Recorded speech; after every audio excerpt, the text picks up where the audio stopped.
یعنی برای تجارت کردن вообще پول در کار نیست. برای همین هسته خواندن در کار.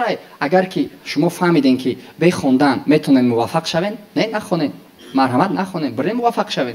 یک جا بریم 13 سال تجربه کار کنیم، 6 ماه کار کنیم، 1 سال کار کنیم، آموزیم. اگر که تو فهمیدی که خودت نتونی برو بخون. پس من فهمیدم که در زندگی ما دو استاد در کار است. یک دیوالی که ما را عمل میکنه فکرهای خطا. ما امروز کمتر فکرهای خطا را برطرف میکنیم. یکم من تا حال برای تجارت کردن تیار نیستم. ما فکر میکنیم که ما تیار نیستیم، ولی ما باید بای شویم، ولی ما باید یک جا بریم 13 سال تجربه کار کنیم، 6 ماه کار کنیم، 1 سال کار کنیم، آموزیم. یا که ما ولی معده‌ایم، یا که ما ولی کلانم، یا که ما ولی نوشتن نمیتونم. یعنی این فکر چیه؟ این فکر خطاست. ما برعکس همه را اثبات کردیم через результат‌های شاگردای ما که نه تجربه 1 ساله در کاره، نه 6 ماه در کاره، نه پول در کاره، نه شناس در کاره، نه دیگر و دیگر در کاره. دالشه برای تجارت کردن پول کلان در کار. یعنی برای تجارت کردن вообще پول در کار نیست. اگر که شما به پول نتونین بیزنس کرده، با پول вообще باید بیزنس نکنین. вообще در کار، یعنی برای که واریانتی که شما بانکروت میشین 80% میشه. اگر شما به پول نتونین بیزنس کرده، با پول بیزنس کنین 80% شما پول گم میکنین.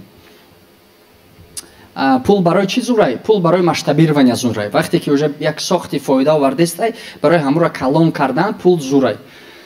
دالشه تجارت خواندن دروغ است. خیلی یک وای است. اگر ما فکر کنیم که تجارت خواندن دروغه، اگر ماشینم خواندن دروغه، در любой چیز خواندنش دروغه. هسته آدمایی که نخوانده تجارت نخوانده موفق شدگیان هستن؟ نه هستن. بستن هستن. هسته خیلی آدم، بسیار خیلی آدم با یک خیلی میگن که این من نخوندم موفق شدم کو. هم خیلی میگن.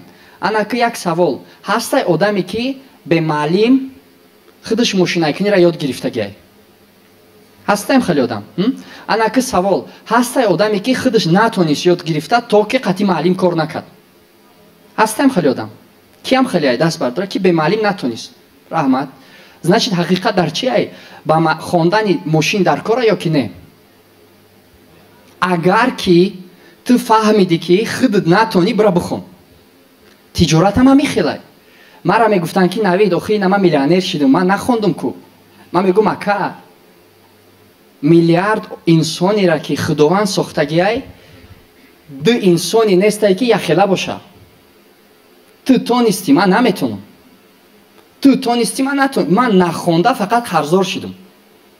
تو دیگه تربیه یافتی، تو دیگه عقل یافتی. یعنی اگر که من در وقتی میتونم دوتا دوگانیک که یک جا برآمدگیان در یک وقت 2 ساعت در یک خانه کلان شدگیان، در یک پدر و مادر کلان شدگیان، آینده در بیزنس کنن، یتش موفق شوه، یتش بانکروت شوه. میشه میخه یا که چی با نه این دوگانیک میتونه بگه که گوش کن ما یک جا برآمدیم، یک روز برآمدیم، 1 ساعت برآمدیم، یعنی یک پدر و مادر بود، یک تربیه بود، چی با تو قرضدار شدی؟ من نه.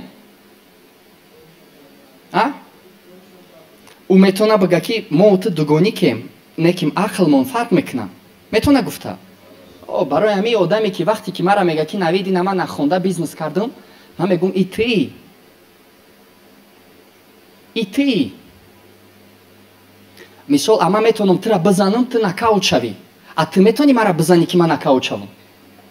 من میگم نه چی با میگم؟ یعنی چه تو مرا با خودت مقایسه میکنی؟ تو دیگه ای من دیگه ایم. من فهمیدم که من وقتی که به خوندن بیزنس کردم بغیر قرض پرابلم دیپرسیا دیگه هیچی نداشتم در زندگی. فقط قرض پرابلم دیپرسیا. با مرا چی میگفتن؟ صبر کن طاقت که فقط. برای همین هسته خواندن در کار.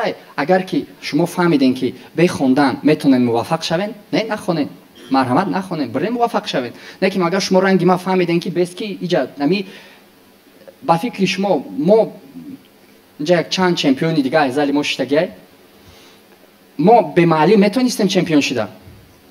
نه ما لیسه ترکی خوندگی بدم، از 7 زبان گپ میزنم. با فکر شما اگر ما استادای بهترین در لیسه نمیداشتم میتونستم اینقدر عقل داشته باشم. من خودم فهمیدم. من فهمیدم که من اگر استاد نمیداشتم چمپیون نمیشدم. من اگر استادای بهتری نمی‌داشتم در ترکیه خوندم میتونستم یا نه؟ دانشگاه استانبول نمیتونستم؟ دانشگاه برلین دا اگر لیسه ترکی نمیخوندم دانشگاه برلین دا میتونستم خونده یا کی نه؟ نه. تو من فهمیدم که در زندگی ما دا استاد در کاره.